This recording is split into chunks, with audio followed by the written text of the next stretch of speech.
Random کے فارمولے کے بعد ایک اور فارمولا ہے ہمارے پاس جو کہ کہلاتا ہے رینڈم بٹوین. رینڈم بٹوین کے فارمولے میں اچھی بات یہ ہے کہ آپ یہاں پر ٹارگیٹ ڈیفائن کر سکتے ہیں جس کے درمیان ویلیو جو ہے وہ اسی کے بٹوین ریزلٹ جنریٹ کرتی رہتی ہے.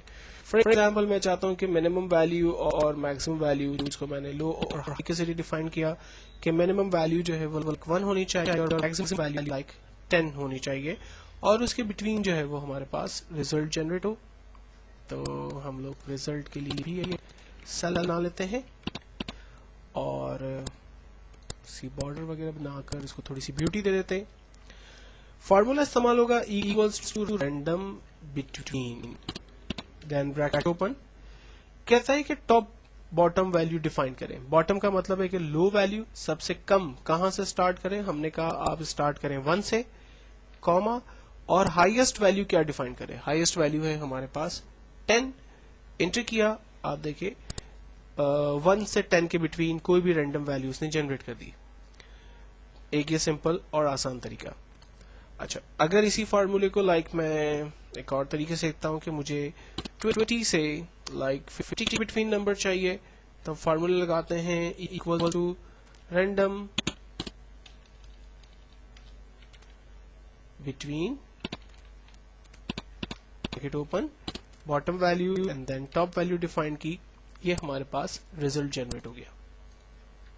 اب اس فارمولے کو بیسکلی لاٹری کی قراندازیوں میں بھی ہم لوگ یہاں یوز کر سکتے ہیں اور اس کے لیے ایک چھوٹا سا ہم ایک پروگرام ڈیفائن کر لیتے ہیں. فار ایگزامپل لاٹری نمبر ہے ہمارے پاس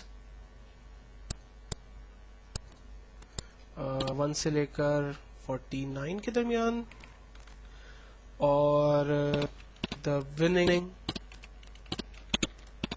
ٹکٹس ہیں ہمارے پاس ڈفرنٹ جس میں سے ہمیں نمبر 1 کس کا ہے دین 2 3 4 اور اس طرح سے ہمیں لائک 6 تک یا 7 تک ہمیں نمبرز دینے. اب یہ بیسکلی ہماری کچھ ویلیوز ہیں اور ہمیں ان کی مدد لیتے ہوئے 7 وننگ ٹکٹس جو ہے وہ یا فیگرز جو ہے وہ بیسکلی حاصل کرنی ہے. تو ہم فارمولا لگاتے ہیں ایکوالس ٹو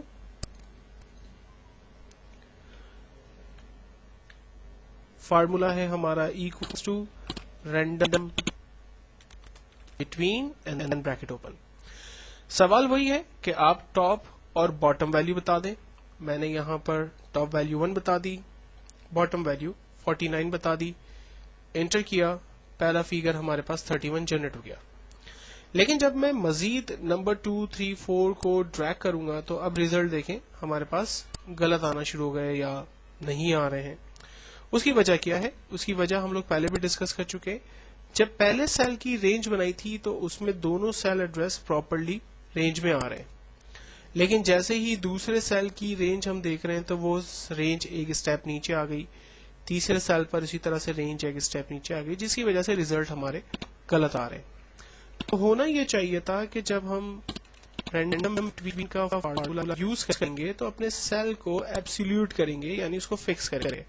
اور ایبسلیوٹ کرنے کے لیے ہم نے کی بورڈ سے F4 کے بٹن کو پریس کیا, دین کاما اور سیکنڈ فیگر ہم دے کر اس کو بھی ایبسلیوٹ کرتے ہیں اور دین انٹر کرتے ہیں اور فائنلی اسی طرح سے اس کو ڈریگ کرتے ہیں.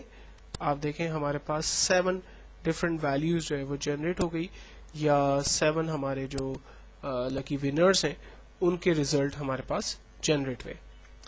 اب ہمیں بیسکلی یہ دیکھنا ہے کہ لائک ہمارے پاس جو بھی ریزلٹ آ رہے ہیں وہ ایگزیکٹلی 7 ہی ہیں.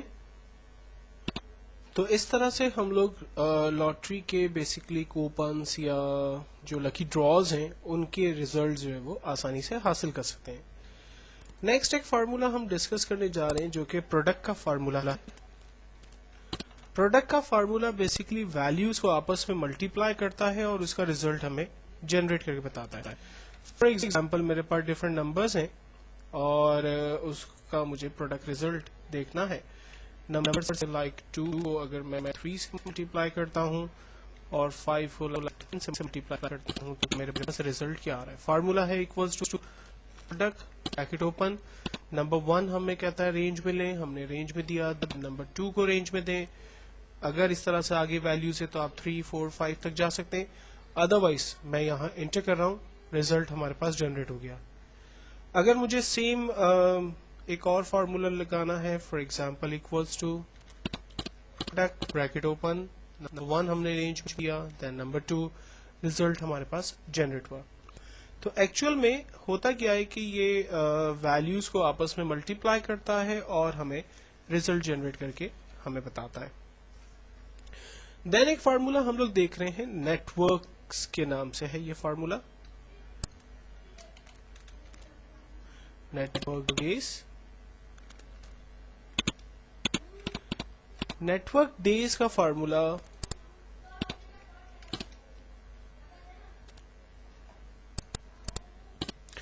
नेटवर्क डेज के फार्मूले के जरिए बेसिकली हम लोग वर्किंग डेज हासिल कर सकते हैं, जो कि वो कैलेंडर से खुद ही चेक करके लाता है। मिसाल के तौर पर मैं सिंपल डेटाबेस क्रिएट करता हूँ, स्टार्ट डेट और एंड डेट और वर्क डेज, ठीक है। अच्छा, किसी साहब ने मुझे डॉक्यूमेंट दिए और मैंने उनसे कहा कि आप मुझसे 15 दिनों के बाद वो डॉक्यूमेंट्स रिटर्न ले लीजिएगा और हमें इसके लिए 5 वर्किंग डेज रिक्वायर्ड है। तो 15 दिनों के अंदर एग्जैक्टली मेरे पास 5 वर्किंग डेज हो रहे हैं या नहीं हो रहे हैं, उसमें ईद हॉलीडेज हैं, उसमें सैटरडे संडेज हैं, उसके अंदर कोई बैंक हॉलीडेज हैं, कोई न्यू ईयर पार्टी हॉलीडेज हैं, तो उन तमाम को कंप्यूटर खुद ही ट्रैक कर सकता है, माइनस कर सकता है और हमें वर्किंग डेज जो है वो निकाल के दे सकता है। जिसकी एग्जांपल मैं सबसे पहले आपको यूं दूं कि फॉर एग्जांपल 1 जनवरी 2011 से 10 जनवरी 2011 तक के वर्किंग डेज कितने हैं, हमें अगर ये देखना है तो हम फार्मूला लगाते हैं equal to network days bracket open.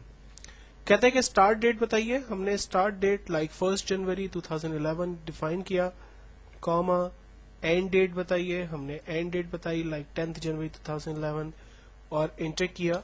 आप देखें 1 till 10 जनवरी के अंदर टोटल 6 वर्किंग डेज हैं। इसको हम लोग चेक कर लेते हैं अपने कैलेंडर से। ये कैलेंडर हमारे पास ओपन हो गया है। 1 जनवरी 2011 के कैलेंडर पे हम मौजूद है। सैटरडे संडे माइनस कर लेते हैं तो वर्किंग डेज हैं 1, 2, 3, 4, 5 और 10 तारीख 6, तो 6 वर्किंग डेज हमारे बनते हैं। तो इन 6 वर्किंग डेज की डिटेल हमारे पास यहाँ पर आ रही है। तो नेटवर्क डेज का बेसिकली फंक्शन यही है कि वो सिस्टम डेट को जाके चेक करता है और उसमें जितने भी सैटरडे संडेज उसे मिलेंगे उसको छोड़कर बाकी रिमेनिंग वर्किंग डेज निकालकर हमारे सामने ले आएगा। एक और एग्जांपल से देखते हैं, 25 अप्रैल 2010 से 25 जून 2010 तक कितने वर्किंग डेज थे, तो हम फार्मूला लगाते हैं network days bracket open, start date comma end date, enter किया, हमारे पास रिजल्ट आया कि उसमें टोटल 45 वर्किंग डेज हमने गुजारे। लेकिन अगर इसके अंदर मिसाल के तौर पर बैंक हॉलीडेज और इस तरह की चीजें भी हमें ऐड करनी हो तो फिर उसका तरीकाकार क्या होगा। तो फार्मूला बिल्कुल वही यूज होगा, लेकिन इसके लिए हमें एक छोटी सी डेटाबेस और सेपरेटली क्रिएट करनी पड़ेगी।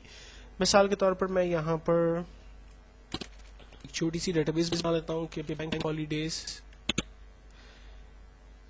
जो थे वो तारीख थी 1 मई 2000,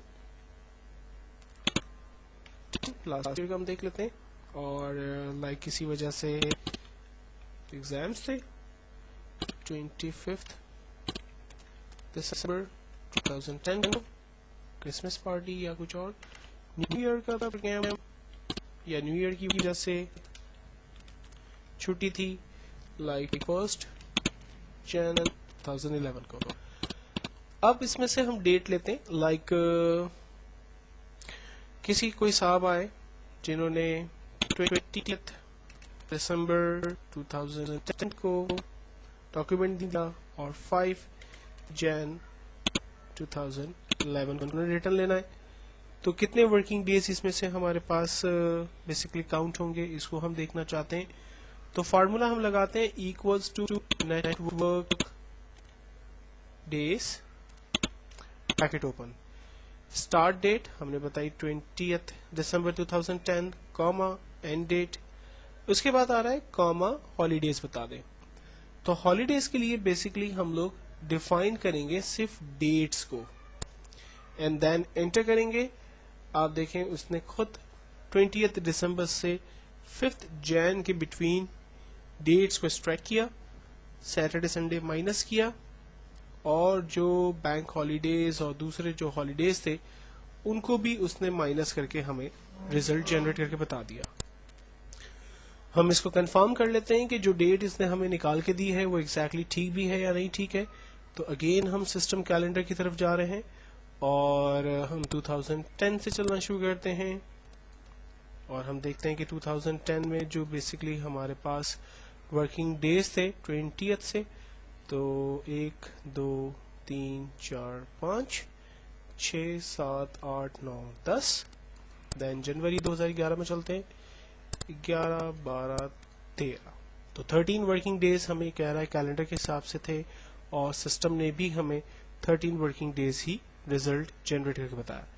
तो नेटवर्क डेज एक बेस्ट कमांड जिसके जरिए हम रिजल्ट हासिल कर सकते हैं, प्लस हम हॉलीडेज वगैरह को भी इसमें से एक्सट्रैक्ट कर सकते हैं और अपनी मर्जी का रिक्वायर्ड डाटा यहाँ पर हासिल कर सकते हैं।